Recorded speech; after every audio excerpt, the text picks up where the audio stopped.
we're coming to Norwich, baby. Performing on the main stage, this lady.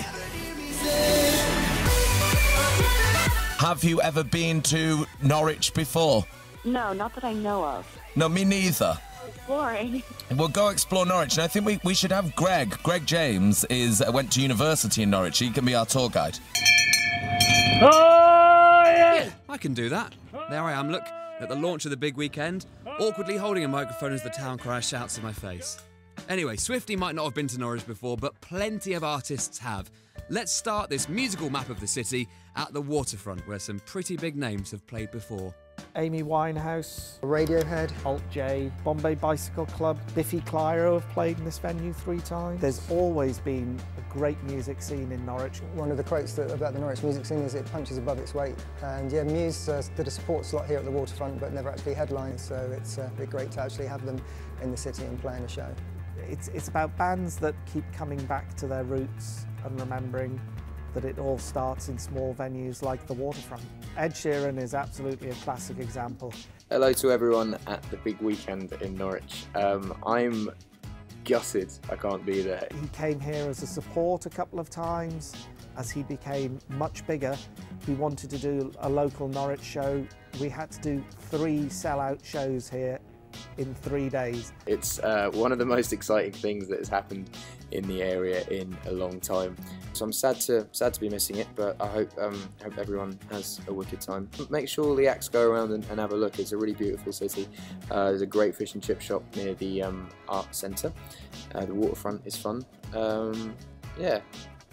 Go and explore. We will go and explore. I'm going to leave you there, Ed, because it does sound like you've run out of things to say. But he did mention the Arts Centre. This is the place where I first ever moshed, aged 18, to the Maccabees. Norwich music scene is justifiably confident. There's no reason to be in competition with each other. I think we're just all working alongside each other, and I think that's probably quite unusual.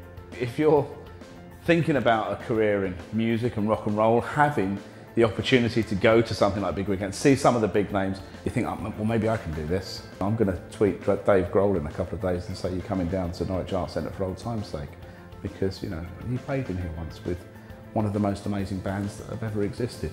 I think Foo Fighters are good, but I think Nirvana are better. Not sure you're going to get Dave to come down if you say things like that, Pasco. But anyway, that's both headliners ticked off. Dave Grohl playing in Norwich definitely counts. But if you're in Norwich and not selling out arenas just yet, you'll probably end up playing here, on the final stop of the tour, at the brilliantly named the Owl Sanctuary. There's a really, really strong DIY ethic in Norwich, and that comes across in bands like Ducking Punches and Faintest Idea, who are now touring all over Europe. I mean, in the case of Ducking Punches, they're touring all over the world now.